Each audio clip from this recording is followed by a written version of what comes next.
Babalao? Yes, indeed. Babaloo, Babalao. Okay, ready? Yep.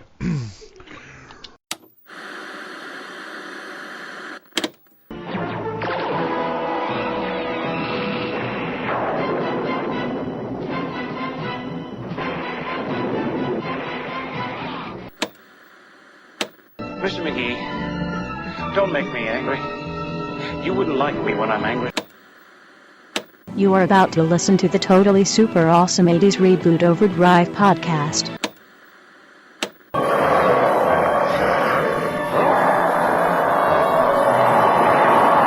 This podcast is our fan tribute to the Incredible Hulk TV show. Be advised that has been exposed to radiation and we caution to listen at your own risk. You have now entered GammaCast.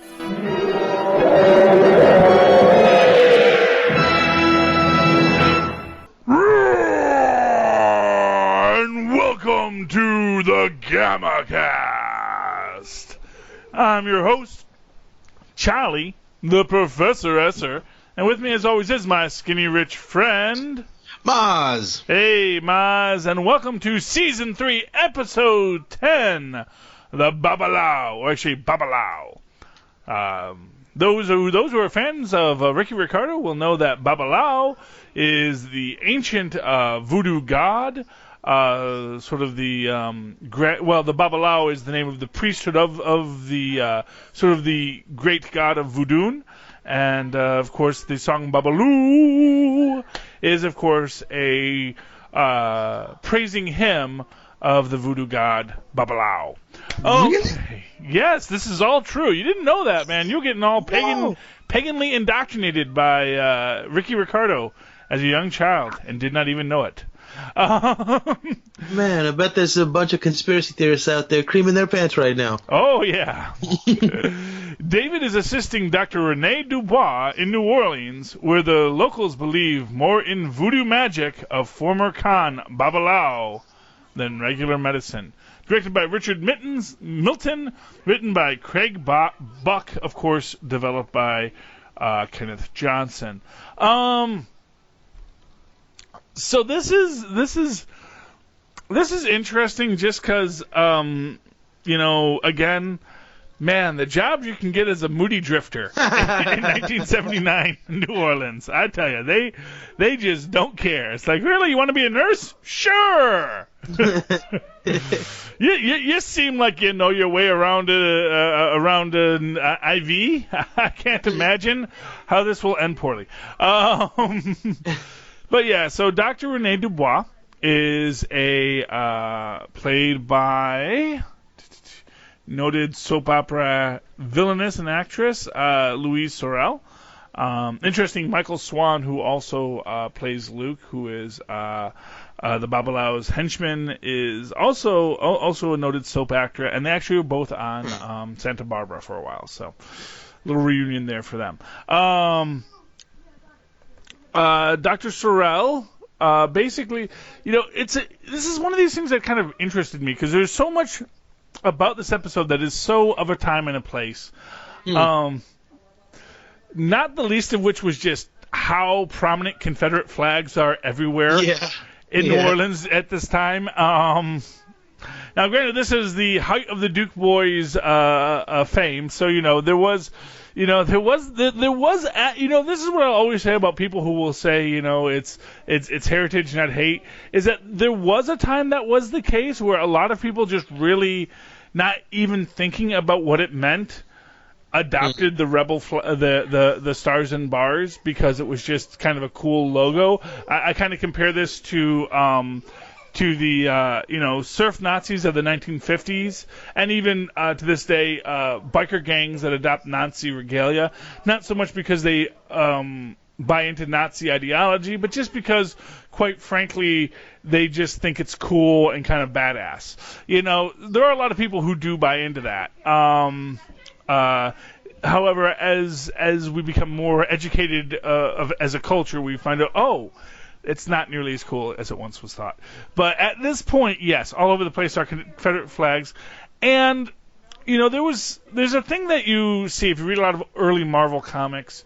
Because anytime they'd go to Europe, Europe was always treated as this very kind of like, kind of like 1930s Frankenstein movie kind of Europe, where it's like all the, it's like everything is like a little village of, without running water or electricity, and people are all superstitious. Almost feudal. Yeah, exactly. And you definitely get that feeling here as we go to New Orleans, and it does to me feel a little like some Hollywood writers sort of giving their interpretation of what they assume New Orleans must be like, having never been there themselves.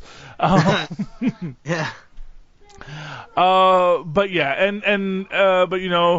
even though we see mostly African Americans buying into the voodoo, that Dr. Rene Dubois does say, black and white down here, we all believe in voodoo. Yeah. Which is actually it was kind of interesting just to see this real discussion of voodoo, like right there in the center of things. It's like that. And for what it's worth, it is a real belief, a real religion. To tie it into what we on our sister podcast, the Cage Cast, when they were discussing Santeria, which of course is a related religion to voodoo. In Harlem, that it was interesting to see people discuss these things very openly back in 1979 as a real belief system, as a religious ideology, beyond just the magical question of it. And to its extent, they don't really do much more of the magic here, just discussing the religious devotion of people. Right. Now, of course, so what is happening is Dr. Renee is trying to open up her clinic to bring modern medicine to 1979 New Orleans, because apparently they don't cop to that sciencey stuff down south. Although right. One could make a statement about modern political structures as well within that statement as well. But she is basically discussing with we have a young boy who's getting rabies vaccinations because he was bitten by a rat. And this is our central story here is the little boy, Jared Johnson, the actor who plays Louis, has been bitten by a rat, and his brother had previously also been bitten by a rat and actually had died of the rabies while being treated by the Babalao. But in order for them to convince him to come and get the medicine, he has to, they have to put it in terms of the Babalao, of the magic. And so they speak of the Loa and, the charms that they're putting into the medicine they're giving him, and saying that it's very important that you come back and get more Loa tomorrow. Right. But of course, as always happens, people, our villain of the piece, Antoine Moret, who is the Babalao, does not like the idea of someone stealing his business. Yeah, someone stealing his business, but not just stealing his business, but actually delivering on the promises, making people better. Mm-hmm. And so him and Michael Swain, Luke, his fellow inmate, who is basically being his muscle here and who does not buy into this Babalao nonsense. Even Babalao doesn't buy into it, Well, that's an interesting question there. I do feel like there are times where he almost believes his own hype. You know what I mean? Well, right. I think what he believes in is his ability to control the narrative that people have in their mind, the people of his flock. He believes in their faith, and he believes that he can get them to do anything. That much he does believe in. Yes. And that really excites him. Yes, absolutely. So essentially they decide to first off start with some basic dirty tricks, first off, speaking ill of her juju, as it were, explaining that, her gree-gree. Her gree-gree. My apologies, yes. Her gree-gree is not as good as his gree-gree, and that it will, come undone if they continue to besmirch the Babalao in this way. That the Babalao will take out his vengeance. And what they do is they do put a charm over her door, which Louise very impressively, essentially, makes her move to let them know I have no fear of the Babalao, and she eats the red pepper, and just staring them down, and they're like, ooh, his peppers have no, and hey, for what it's worth, that is a real psychosexual statement there, that his peppers don't got any sauce. Although we do see when she gets in that she's like, she was just holding it back. But it accomplishes what it accomplishes. Mm-hmm. And so of course Luke, being a more professional criminal than Antoine, decides to check the manual of business dealings in the Marvel television universe, and sees that next step, if your gree-gree doesn't work, try killing him. So and this I thought was very interesting, because apparently we're coming into Mardi Gras, because of course it is New Orleans, so why go to New Orleans on a Tuesday when you can go to New Orleans on Mardi Gras? Exactly. It's almost kind of a trope there that anytime you go to New Orleans, it is Mardi Gras. Almost to the extent that I think that a lot of people think that New Orleans is just in a constant state of Mardi Gras, and that there is no moment of Wednesday in New Orleans. But and for what I've heard about New Orleans, it's not too far from the truth. Maybe the outfits aren't quite as elaborate most days, but certainly the jovial atmosphere of eccentricism is always alive in New Orleans. At least that's what the tourist brochures would have you believe. They assure you. So we're having a little bit of a Mardi Gras parade there, as David and the Doctor are gathering, going shopping, and again, this is just this. I do not know what it is with David, but man, did you get the feeling that there was meant to be some sort of romantic subtext to the Renee David interaction there? Absolutely. I think it was the era where you had to act like everything was on the up and up and be decent, at least on television. So in my secret opinion, I think the reason he gets all these jobs is because he's going down there and laying it down with these ladies. And they're like, oh, you know what? You need a place to stay. Why don't you stay with me for a couple of weeks, and then we can, have a lot of sex, and then it'll be awesome. Yes. So I secretly think he's sleeping with all of these ladies. Yeah, well, that does seem to be the general. I think that is a consensus opinion. I don't think you're going to get a lot of pushback from the Incredible Hulk community of, no, David was pure as a driven snow. No, Bill Bixby and David Banner were definitely in it to win it. Yeah. And it's for what it's worth, like I said, he's smart. He can do the job. He can be my nurse, which of course makes for such a funny thing when of course when Luke and the Babalao are discussing the fact that the new Doctor has some male nurse. It's like, ooh, a male nurse. We're not afraid of a male nurse. And then, it's Bill Bixby, who is like, first off, 1979 Stud of the Year, and also turns into an Incredible Hulk. It's, when you're watching it, like, oh, you guys don't know what you're about to get yourselves into.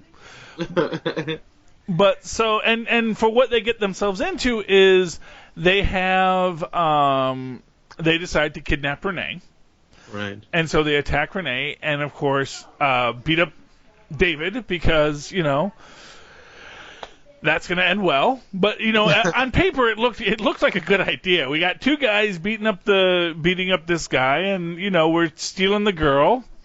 because apparently kidnapping is not a crime in New Orleans. Good to note. Good to note. You know. But then of course David hulks out, and we get him. I believe, he gets pulled under the float. Under the float. Yeah, and then so we get a Hulk popping out of a cake, which of course, again, in reference, kind of throwing back to My Favorite Magician, everyone just thinks it's part of the act, Right. And it was funny. We got like close to where they're walking through, and he's about to go get the cotton candy, and I was like, okay, here's where the Hulk out comes, and that's when it hit me. I was so sort of into the actual story of the episode, I forgot we were watching a Hulk show. Yeah. And so I was like, oh, great, we're gonna get a Hulk, in Mardi Gras. How cool is that? Yes, and then they don't disappoint. There's midgets on top of the cage. It was awesome. Oh, it was great. It was fantastic. And he busts out, and then he goes after the guy in the gorilla suit who beat him up. And but for what it's worth, this is like the first time we actually see a lot of collateral damage from the Hulk. Huh. Because he pushes the guy through the window, but then he also like pushes like 4 other people that are just having lunch through the window. Yeah. And it's like, oh man, I hope those people are okay, because they were just having lunch. Yeah. And then sadly, of course, David, the Hulk can't find Renee, so he runs off, and then we get.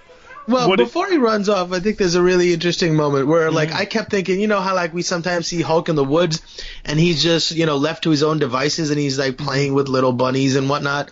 But I said, what would, like, if the Hulk would just let loose and be around a Mardi Gras? And this girl walks up to him, and she goes, what a hunk, the costume almost looks real. Yeah. You should cut loose. And I was like, oh, man, wouldn't that be fun just to give us a little bit of the Hulk just, walking around Mardi Gras having a good time? That would have been cool. Yeah, I'm sure that was debated in the writers' room, actually. But I think someone realized, what? If Hulk's out partying at Mardi Gras, that doesn't work since we do know Renee is like currently being held hostage and good, and in the best case scenario is being murdered. It's like, and of course what we get is even like more messed up and crazy what Babalao does do.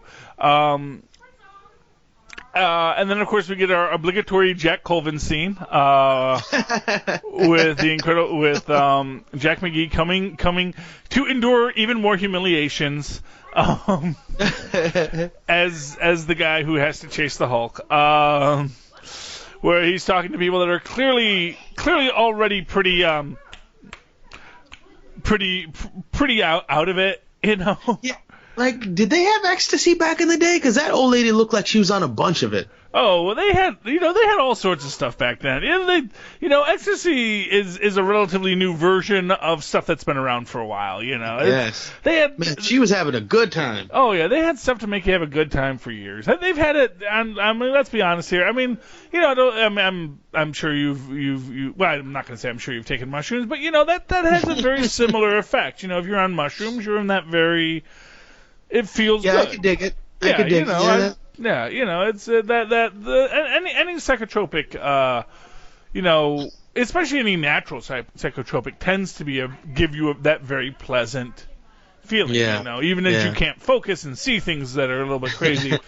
I've never really had a bad trip on a natural psychotropic. I think that's all. Pretty, at least that's been my experience. I'm not going to say what anyone else's experience is. Sure. Some people have bad trips no matter what they do. Some people have bad trips on like caffeine. So, Yeah, well, I mean, I think it really speaks to more of who the person is underneath, because most psychotropics, what they'll really do is help you confront the things about yourself that you need to, and that's when sometimes somebody can have a bad trip. But if you're generally, a well sorted out, happy person, you'll have a good time. Yeah, which of course is why when David did take some sunshine acid back in our first episode together, I believe. It did not end well for David, because David's got a lot of baggage. He's a very angry man. Okay, but getting back to our story, essentially what has happened. So Jack McGee has his moment. He says, "Oh yeah, I know a big green man. I know a big green man." And of course, it's the guy who's dressed as the Jolly Green Giant. Wah wah, because Jack McGee's life sucks. He tries so hard, but it is just this I really feel bad in many ways for Jack Colvin in this, because it's like he's under contract. He's on this show that is a hit show, and he's making money hand over fist for it, but they don't have anything to do for him except have him come in for these like one scene, every couple of episodes to fulfill the contractual obligation. But then he's also contractually obligated to this show, which is a hit show, and so he can't go do anything else with everyone saying, "Oh, why is Jack McGee in this episode?" So it's. As an they actor, should have made him more evil, like that would have given him something to do. Yeah, well, the problem is they didn't want to have they wanted to focus on Bill Bixby, and they didn't want to have this constant pursuit. In the comic books, of course, they have General Ross as the pursuer, and so you have this militaristic aspect of it. Mm-hmm. And in choosing not to go that route, to have it be just a reporter chasing him, the motivation is a lot harder because he's not trying to kill or capture or destroy the Hulk or use the Hulk for military. He just wants the story. He just wants to prove his story. Yeah. So there's not much for Jack Colvin, unfortunately, to do. So and it's almost sad where he's pleading with the lady. He goes, "Lady, I'm a newspaper reporter, don't you know?" Mm-hmm. Yeah, it is rough. I'm important. Yeah. He's important, just like everyone else. And, again, this is actually an interesting thing I'm going to point out here, because, of course, after this, now we get back to the main story. And, of course, what has happened is the Babalao has drugged Dr. Dubois, basically given her this thing that will keep her basically in a paralytic state, until basically I can't remember if he's going to kill her. Oh, no, that's right. She's in a paralytic state, and then he's going to have someone else kill her. Right. To free the lower. It's a whole crazy nonsense. Doesn't make any sense to murder someone with this many witnesses in this way. I do not know how he figured he was going to walk on this. I don't think the First Amendment protects religious murder. I really no. But it was always, isn't this sort of like what Charles Manson did? Oh, he yeah. He didn't kill the people, but instructed his followers to do it. So there was a good bit of that going around, I guess. Yeah, and then to that extent, we all, Charles Manson, is in prison, Right. He didn't get to go home afterwards. Like, well, he didn't actually do it. It's like, no, you. Yeah. Squeaky Fromm got out of prison and he didn't. Is what I can tell you on the Charles Manson comparison there. So, for a guy who's been in prison, this is not a good idea. You know? Yeah. But of course, he, the Babalao has her under his spell, quote unquote. That and he's saying, my powers cannot defeat her. Cannot. She is, she offended the great Babalao, referring to the god. That the lower are attacking her, and even my power cannot free her. Basically, presenting himself as, I'm the good guy here. I'm trying to help this poor lady who didn't realize she was offending the Loa in this way, and calls out the old woman, Celine, played by Pauline Myers here, to basically kill her, basically to stab her. And the logic of it, I didn't quite get what his follow through logic was on that. But aside from the fact that it's his follow through logic. Yeah, if you don't kill her, I'm gonna put a curse on your grandson and kill him. Yeah. It was trying to kill Louis. Yeah, he's not a nice man. I think that there's one thing we can all agree is he's not a nice man. So David tries to get in. Of course, he gets thwarted, which of course releases a Hulk. Yeah, and I love that his idea. Louis sitting with him in the grass, and he says, "So what kind of magic you're gonna use against him? He's very powerful." Yes. And he really proud of what he's figured out. He says, "Well, I'm gonna use a different kind of power, the power of reason." Yeah. And he goes in there and tries to reason with him, and they put a bag over his head and beat him over the head with a club. Yeah. Well, because again, I hate to always turn everything political, but man, it amazes me how often I'm watching them and saying, man, this so references what we're going through right now with politics, which is this idea that, the Democrats thought, well, we could just reason with the American voter about what the actual qualities of whatever Hillary's scandals were, and we can reason with them, and nope, you couldn't. You can't reason with people. Reason is not nearly as powerful of a magic as people think. But I do love the fact that he sort of like calls out he calls him out and says, put a curse on me right now. Go ahead, do it. And of course, is this your power? Yeah. Fireworks. Yes. It was great. And of course, and this makes a nice little reference again, I think, to a similar story we had. It is interesting where you do see this play out of characters and scenes. To an earlier episode? Well, yeah. The Brainchild episode, we had this very similar scene. Although in that one, David was not trying to cause problems.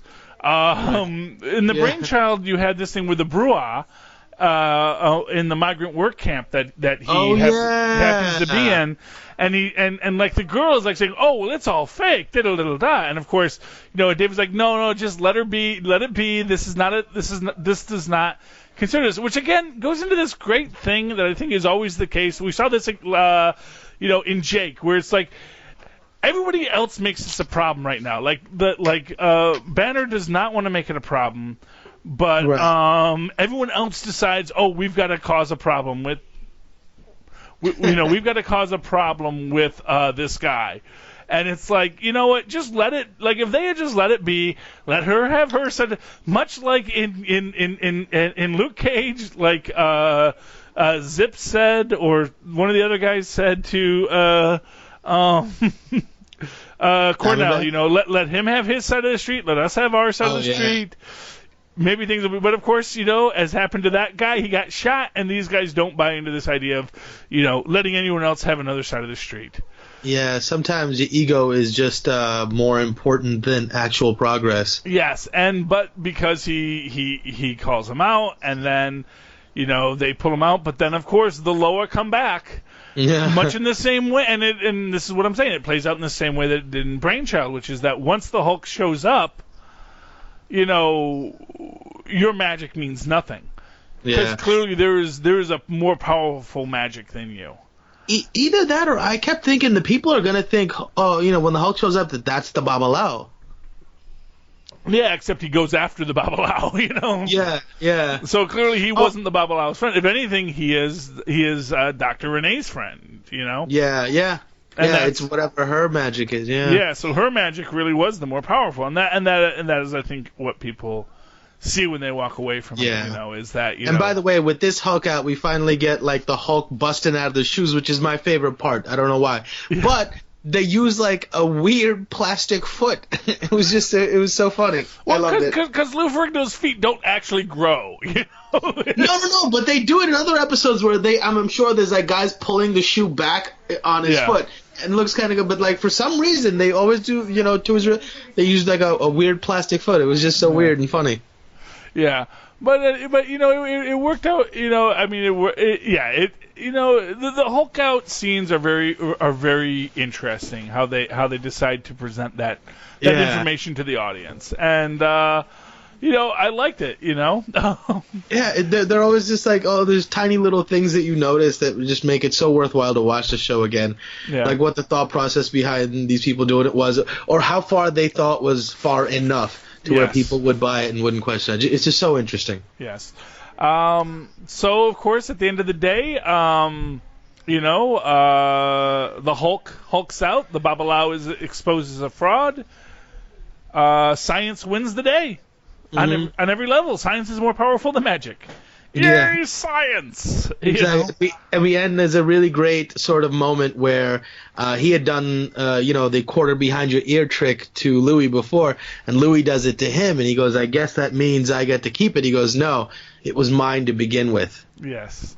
Sort of saying that the power is in you, it's not outside. Oh, I We all kind have the power to make of our yeah. lives Well, better. I kind of took that to be that Louis, unlike his grandmother, isn't on the scam.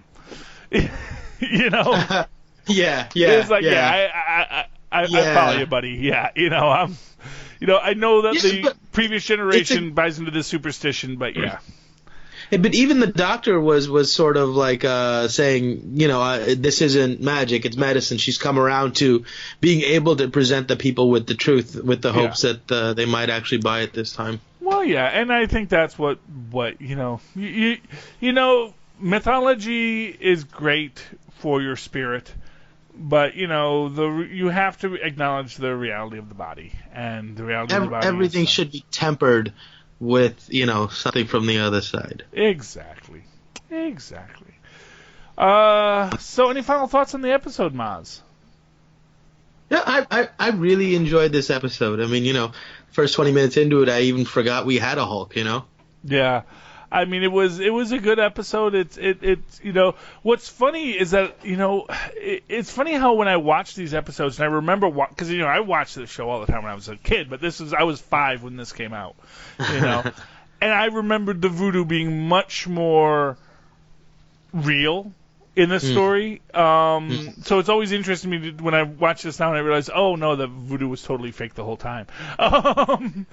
Like, I really thought there was going to be a lot more of, like, almost like what you got in My Favorite Magician, where even though the magic was fake, explicitly, there was a lot of things that they did that made you think that, well, wait, do they know the magic is fake, or is this real magic? So, it was really great on that level, and I really enjoyed it. It was a good show. It was a great show. So, Mozz, if people want to reach out to you, talk Hulk to you, or talk anything else, how can they find you? They can email me at mozzmanzor@gmail.com. That's MOZZMANZOOR. Okay. At gmail.com. Okay, and beautiful. And of course, if you'd like to write to me in that old-fashioned email way, you can always do so at superconnectivityblog@gmail.com. That's superconnectivityblog, all one word, @gmail.com. The name of my email address comes from my other podcast, one of my many other podcasts, Super Connectivity on the Nuff Said feed, where we talk all things the Marvel Cinematic Universe and Marvel Universe and really comic books in general, and every so often, as you know, if you listen to any podcast I'm on, politics. Okay. And, of course, if you'd like to follow me on the Twitters as I live tweet The Incredible Hulk, 7 o'clock on Saturdays, or Agents of S.H.I.E.L.D. at 10 o'clock on Tuesdays, or Legends of Tomorrow at 8 o'clock on Thursdays, you can do so at Charlie Esser. That's CharlieEsser. Look for the 2 E's in the middle for quality. Thank you, ladies and gentlemen, for hulking out with us. Please hulk out with us again. Good night. We hope you've enjoyed this show. This podcast is part of the 80s Reboot Overdrive channel on Southgate Media Group. You can follow us on Facebook on the 80s Reboot group page. We're also on Twitter and Tumblr at 80s Reboot. We invite you to check out all the wonderful podcasts and blogs available at southgatemediagroup.com. And thank you for reliving the 80s.